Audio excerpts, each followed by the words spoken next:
Don't forget to like, follow, subscribe, and turn on notifications so that you will receive alerts when there are new episodes. Go get it. That's what I tell them. Look, I've been grinding for so long, I wake up and chase my goals. I go out and I go get it. How to code, that's all I know. I don't succeed, then I don't breathe. Success, what does it mean? If I conquer all my goals, then I'm living out my dream. Dig deep, go out and get it. Success Chronicles. Compete until it's finished. Success Chronicles. Go take care of your business. Success Chronicles. It's deeper than just winning. Success Chronicles.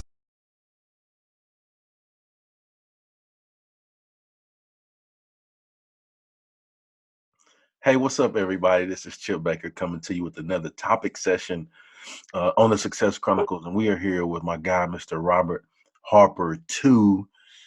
Great guy, man, blessed to have achieved and is achieving some great things and making a big impact on our world. And I'm always grateful to when I can connect with like-minded and like-hearted people. And today we're just going to do a topic session over the importance of being in the proper environment. And, I think environment is key.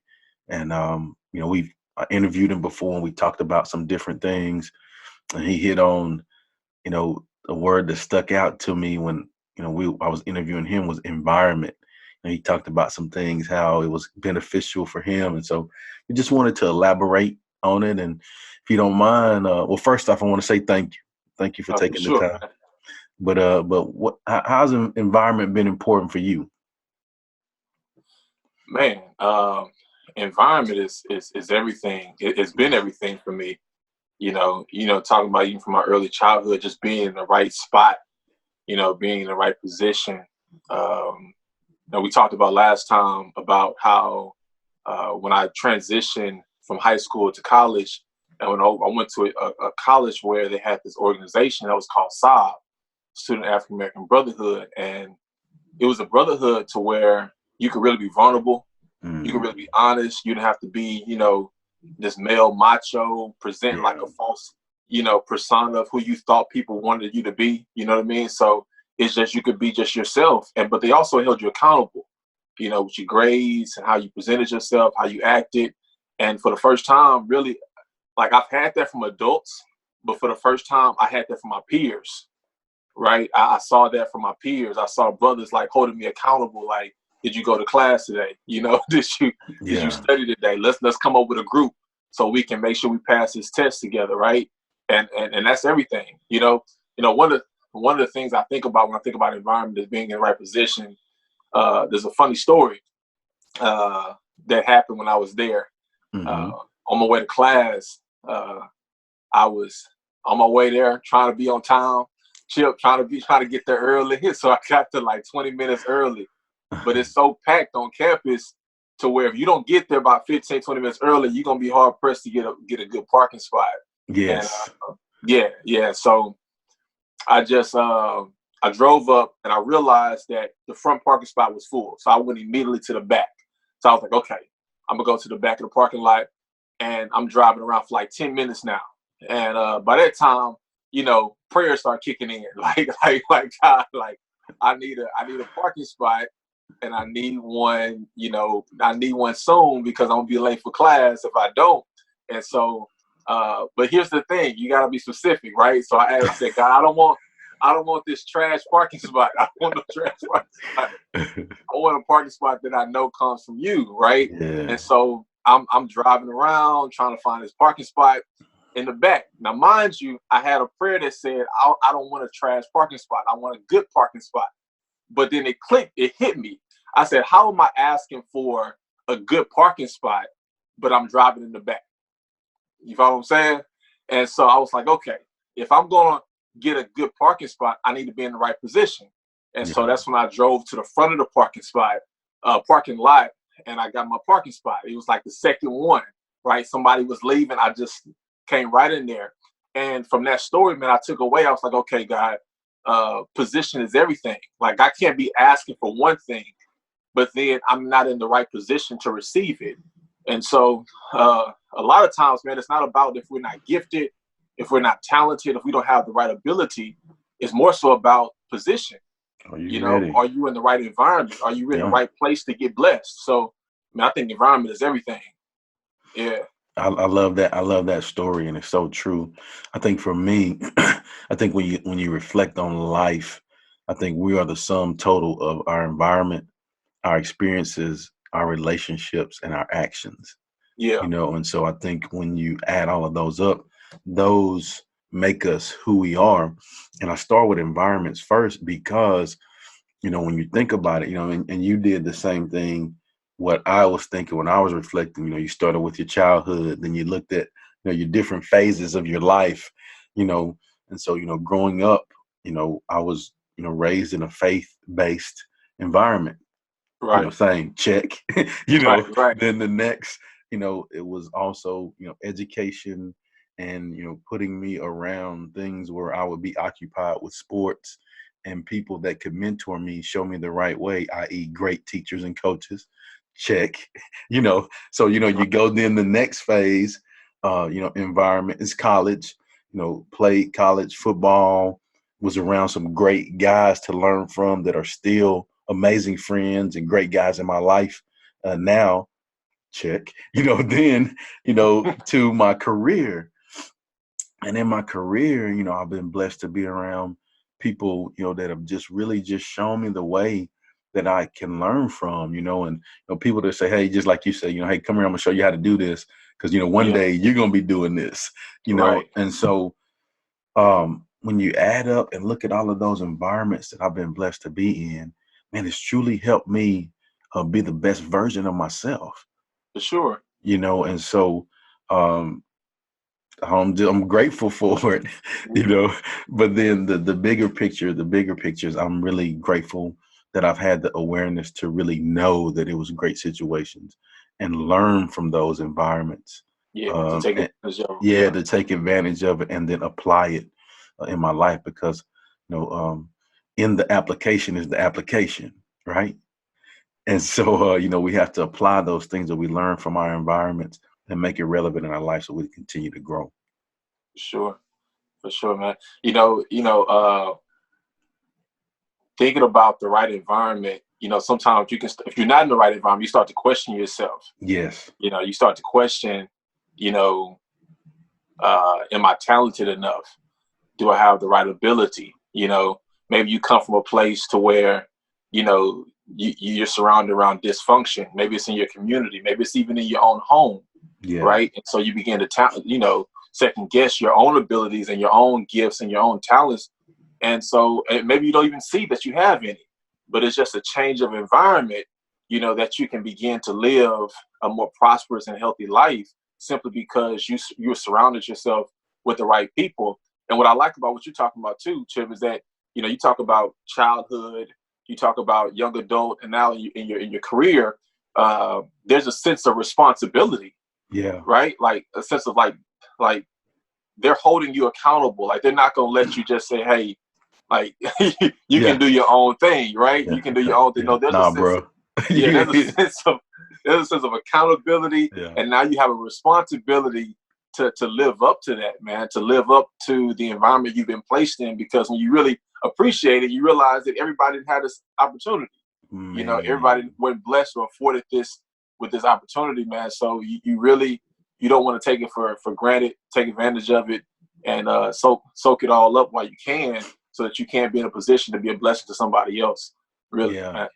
I think too, just to kind of piggyback on that, I think we all have to have our own firsthand experience, if you will. And what I mean by that is, and I got the concept from Pastor Kerry Shook, that's at the Woodlands Church. His sons wrote a book, and it's called Firsthand. It's been a few years, like several years ago, and probably 8 to 10. I mean, long time that I read that book. And really, in the book, what it describes is, how yes, we grew up in a faith-based situation. Yes, we were made to be at church and be involved and all of those things that we were made to do, which really Right. helped us in our life. But there comes a time where you get out on your own and you have to have your own firsthand experience. Yeah. And you have to really realize, okay, is this for me? Is that the right thing? But then you get affirmed when you see that, hey, oh yeah, that faith thing, I got to have that. Yeah, it's Oh yeah, necessary. yeah, oh yeah, that's It's so necessary. true. I got to have that in my life. Those being around great people. Oh yeah, yeah, I got to have that in my life. And so I Right. think, the example I have is like we have to sift within our environments, and I'm gonna explain that to you. So growing up, man, there was this chicken place in my hometown, right? And we called it the Chicken Shack. And so that's where everybody go. Good, the spot, right? It was a smaller building, but when you go in, you look over to the left, and it's the counter, and you always see someone over there in the corner by this like kind of tall, like silver compartment, and it's got flour in the base, and it's got another deal with the raw chicken in there, and how they're breading the chicken, the process of what they're doing. Right. And the person, he has this little circle thing with a mesh thing, a flour sifter, and you see them, and they would always dig in the flour and then shake, and then the fine flour would come out in the little tray, and the little Right. clumps, they dump it in the trash. And so now, then they start to bread the chicken and with the fine flour, right? And they take out the clumps and the trash and the not so good flour, and don't use that. And so to me, I think in our life, in our environment, that's how we have to sift, right? So we have to sift through those relationships. We have to sift through those people that we're around. We have to sift, in those, like the conversations that we have, the people that we're around, and make sure that we keep ourselves with the fine flower environment, fine flower people, and not use those clumps and put all that other stuff away, because it's important for us to do that so that we have our firsthand experience. I like that. I like that. Yeah. And you got to know you got to know the desired target. Like, what's your goal? Yeah. Right? Because if you don't, then how will you be able to sift? Right? How will you be able to like take out what's not necessary, or take out what's toxic, take out what's negative? Right? Because if you don't know where you're trying to go, if you don't have a picture or an idea of the kind of individual you want to be, then I mean, what's the point of sifting? You know what I mean? You be taking out people that's good. You be taking out people that's actually can do you good. So that's so key, man. Doing having a real clear understanding of who you want to be and where you want to go, so that you can do that sifting process, man. It's crazy, man. I know you've probably experienced this as well, but sometimes individuals you can be in the right environment, but just not realize it until you get to that place to where your eyes are open. And there's a quote, so it's a proverb, African proverb. It says that when the student is ready, the teacher will appear. Boy, right? Love it. When the student is ready, the teacher will appear. Yeah. And so I counted that to my credit to my dad. A lot of times in my life, my dad was just a dad. He was just a person that, was there for you, supported you, took you here, took you there. He was, being a father, right? But at the same time, he had so much wisdom and so much knowledge, so many books and things of that nature that I could learn and grow from. But I really never took advantage of it, really, because I just saw him as, this is my dad, until I started going into my own personal journey, my career of speaking and preaching, that I started to realize that, hey, he's not a resource. He's not just my talent. It's a resource right here, man. Right? Yeah. So it's like when you get ready, then all these teachers start appearing. You know what I mean? It's like you start seeing the right mentors, you start seeing the right books, you start being attracted to the right people simply because you're in the right space. And so I would tell somebody really that's wanting to attract, the right kind of people, is just work on you. It's like just be like, hey, enough is enough. Like I gotta get to the point to where, like, I gotta get to the place to where I really want to be. And when you settle in your heart and your mind that you want to be this individual, I believe that God will start sending you people in your life that will help you, be assistance to you, that will bless you. But a lot of times, man, we don't know what we want. We're not clear about that. And we can't really do the real sifting, man. Your analogy about the sifting process, reminds me of something that I was recently reading. This book on boundaries, on creating boundaries, not only boundaries for yourself, but creating boundaries for others. And I was thinking about that concept, Chip, because everything that's important, everything that's valuable, we put boundaries around them, right? So if it's a school, there's an alarm system, right? There's a security guard. There's fences. There's something around that school to keep out those that may do it harm, because they understand what's inside is valuable. If it's a bank, there's an alarm system. If there's a house, there's an alarm system. Why? Because what's inside is valuable. And so there's boundaries that's set up. And oftentimes when our relationships and the environment we put in, we just don't have any boundaries. We don't have any boundaries. We haven't set up any clear, definite, boundaries for our lives. And so anybody can come in and wreak havoc, in our lives. And so when we have those boundaries, those healthy boundaries, and we know what we want, we can say, hey, hold up. Hey, that's not that's not where I'm trying to go. That's not what God's trying to lead me. And you don't have to feel bad about it. You don't have to feel guilty about it, right? You like, man, I already know where God's trying to take me. And so this is just a healthy boundary for me. And so, and I think even Christ had the same thing. Christ interacted with everyone. He showed love towards everyone, but he had that core group of individuals, the 12, where this is his inner circle. Like, this is who I'm around. This is who I'm, who I'm cultivating, And so I'm not saying that, some people, when you look at that, some people can say, okay, well, are you looking down at other people? Like, no, I'm not looking down at you. I'm just saying that, hey, I love you and I support you and I'll be with you, but I can't allow you to be in this particular space, this inner circle, because then you'll start to have an impact on me. Even the scripture talks about that. 1 Corinthians 15 talks about evil communication will corrupt good morals, man. So, you start hanging around folks that's no good, it's just a matter of time. You start following the same way, man. So, yeah. Man, I love that. I think it's really layers to that, as what you talked about.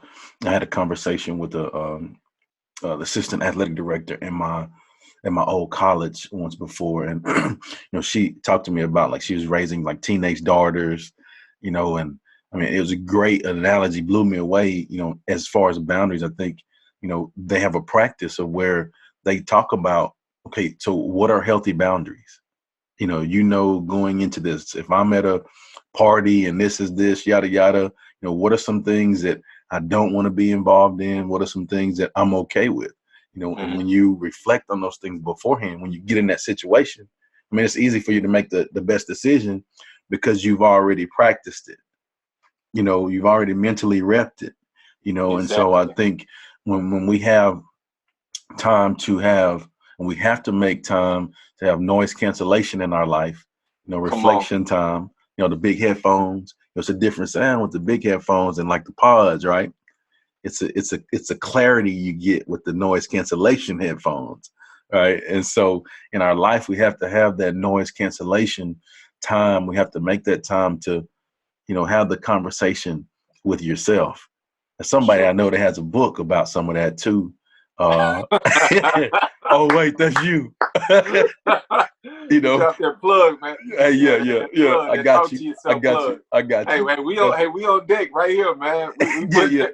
There it is. Put it out there, baby. Yeah, talk to yourself, man. But really, I think, but when you're able to have that time and it allows you to create those healthy boundaries, yes.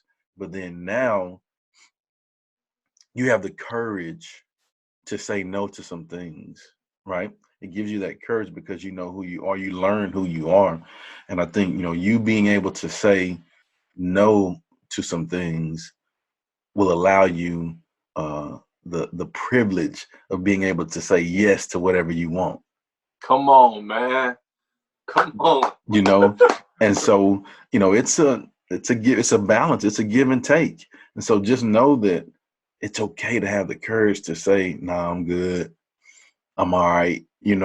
Because when you do that, it'll allow you that other time to devote that to the things that you're really working towards? That's just, if you're going to be successful, you have to practice delayed gratification. Yes. You have to be an individual that practices delayed gratification. Yeah. And what you'll discover is that on your journey towards success, which I know you already know this, is that you'll stop hanging around individuals that only satisfy or you operate with based on your pleasures, and you start operating with people that's based and rooted in your principles, right? Because it's like, okay, like, yeah, we can have fun together. We can go to the club together. Yeah, we can kick it together. That's pleasure, right? But do we have the same principles? Like, do we have the same values, the same core? And that's all I'm concerned about. Like, I want people that got the same principles and the same value, because when things get difficult, when things get tough, I need people that have principles. I need people that have values, that have integrity, that have character, that can really assist me and help me get to the place in which I'm really trying to go. I remember being in school, man, I would have this difficult time with math. And so one of my mentors, they were like, man, you need to start hanging around some different people. And I was like, okay. He said, man, find the smartest person in the classroom. Yep. Go sit by them, make dog. that person your best friend. Period. You make that person your best friend. So, coming where I'm coming from, man, I didn't grow up hanging around different people, different ethnicities. Like, it was, we had black folks, and that's it. You know what I mean? So here I am at U of H, University of Houston, and I recognized off top, there was this girl that was sitting right across from me, just answering every question. Asian girl, answering every question. I'm like, this is the first day of class. She helped it. Like, I know she's smart. And so I got a number right after class. Yeah. I'm like, hey, when do you study? So I can be there when you study, when you're in the library. And she said, no problem. Yeah, just come meet me in the library and I'll be here on this, this day. And from there, it was another guy, Hispanic gentleman. He was real cool too. And we became just like the best of friends in this class. Yeah. And what I learned from that was that math came easy for them. Like the Asian girl, like the test, she making an easy 95. The Hispanic guy, he's making an easy 105. He getting extra credit and everything, right? But because I was in that environment, I would pick up like the scraps. I would get like a 90, 91, 88, right? But I was good with that because I knew I struggled in math. But if I could just connect myself with the right environment, I could pick up from them. And so, man, that was so beneficial, because if I would have just not been in the right space, if I would have been, closed off or not open or willing, to allow myself to new opportunities and new friendship and new relationships, then I would have struggled through that class, man. It was easy for them, but because I was in the right environment, I was in the right place, I was able to benefit from that relationship, man. That's what you guys start asking yourself. Can these people, like, simply asking yourself, what is this relationship doing for me? Like, what is this relationship doing to me? Right? As a result of it. And just start asking, am I thriving or am I just surviving out here, man? Simply because the relationships I'm building. And I think when you build the right relationships and you connect with the right people, you'll begin to automatically flourish. I was at a high school one time and I was talking to the kids and I asked them a question. I said, Chip, what does it take for a fish to get well if the fish is sick? If the fish is sick, what does it take for the fish to get well? And all the kids started answering. They're like, oh, you need to do this. You need to, give it a shot. Saying all kind of crazy stuff. Give it a shot. Give it some Robitussin or something crazy, right? Put some water in the bottle, shake it up, Motussin. I said, no, man, you don't need to do any stuff. You don't need to do any of that. Like, all you need to do is take the fish and put it in the right environment. Like, change the water. If you want the fish to do well, if you want the fish to be healthy, just change the water. And I was trying to express to them is that, like, you got to change your environment. You got to change the friends you're kicking it with, the people you hanging around, change your environment up, and you'll automatically begin to do well again, So and I was like, man, you don't have to do anything drastic, man. Don't get a fish a shot. Man, man. Yeah, I love that analogy. That's great stuff. And it's practical, especially like you say for kids. Like like, oh yeah, you're right. And that's how we have to do, like you say, in our life too. I think, if we are able to make sure we change our environment. I love how you talked about the math class, because I struggle with math too. And it was the same thing. And it made me think about the environment that I was raised in, and the environment that I was raised in. It was all different types of people, so, and I'm blessed and fortunate that it was a really great environment, That's good. and I was raised to love. I don't care who you are, just be good people, period. And so that has really helped me. Like when I went to college as well, it's been some people that don't look anything like me, probably don't even like the same things I like, but have been really beneficial for me in my life, and so, just like you said, what if I had been closed off? What if I had been, not open-minded and willing? Well, then I'd have missed out on the blessings. You'd have missed out on some blessings, man. And so we have to make sure that, we have to be ready when we're in those environments, not just be in the right environments, but we have to be open and willing and ready when we're in those environments to learn and grow and continue to strive to be the best versions of ourselves. That's good, man. Yeah. That's good. You got to be open. You got to be willing. Yeah. And that don't stop. If you want to be great. Nah, yeah, I'm saying, for sure. If you're just shooting for average, well, you can learn some things that didn't close off, But no, we not pushing for average, man. that's it's not the average Chronicles, man. It's not the average. Let's go. I love it, man. It's not the average Chronicles, man. That's good. Well, man, I appreciate you taking the time to do the topic session with me. Sure. Off air, I'll tell this little funny about myself. I know off air I said, the people, they better turn their air up because it's about to get hot. And it did get hot.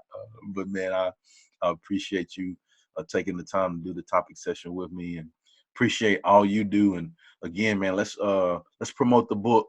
You got the book there, if you don't mind. Before we get off, tell them a little bit about the book and tell them where they can go pick it up. Oh, definitely, man. So here's the book. The book is called Talk to Yourself. And so it's dealing with limiting beliefs, those limiting beliefs that we have about ourselves, no matter where we receive those limiting beliefs, but it really attacks those limiting beliefs that we have. So in the book, I'm talking to the reader, talking to the audience, but also there's an opportunity where the reader is talking to themselves. And so it's in first person. And so with that, for me, my aim is for the first portion to be really a portion where you're reflecting. The reader is reflecting on their own lives. They're being honest. They're being real and saying, this is where I am. This is the first portion. But the second portion of it is an affirmation. It's what are you affirming? After you reflect, what are you affirming? And because I've noticed that a lot of times what we do is that we affirm our limiting beliefs. We affirm what we can't do. We affirm what's not possible. And so in this book, we're getting a new language, man, new talk. Like, affirm what you want, affirm what you can do, affirm how you're going to turn your life around. And so, so by the grace of God, I was able to write this book, man. Talk to Yourself. I know that it was very therapeutic in me writing it. It was helpful for me. And so I'm hoping that it'll be a blessing to someone else as they pick it up and read it. It's called Talk to Yourself. You can purchase it on Amazon. Just type in Robert Harper II, Talk to Yourself. It'll come right up. Or you can go to my website. You can get it from there too. RobertHarper2.com. And so, man, it's been out since January, and it's been doing fairly well, man. So I'm grateful to God for it, man. So that's awesome. Well, again, guys, go check him out. Go show him some love. Pick up that book. It's good stuff. But again, I want to say thank you for your time. I appreciate you. Appreciate you, man. All right. Well, thank you guys for checking out this topic session. We'll see you next time. God bless. Go get it.